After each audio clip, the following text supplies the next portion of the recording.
দায়িত্বে ছিলেন।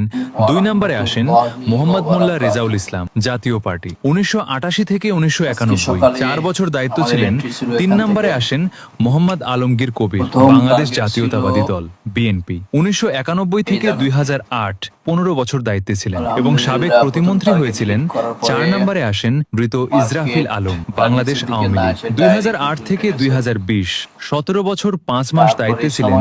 5 নম্বরে আসেন মোহাম্মদ আনোয়ার হোসেন হেলাল, আওয়ামী লীগ, 2020 সালে উপনির্বাচনে এমপি হন। 2020 থেকে 2024, 2 বছর 5 মাস দায়িত্বে ছিলেন।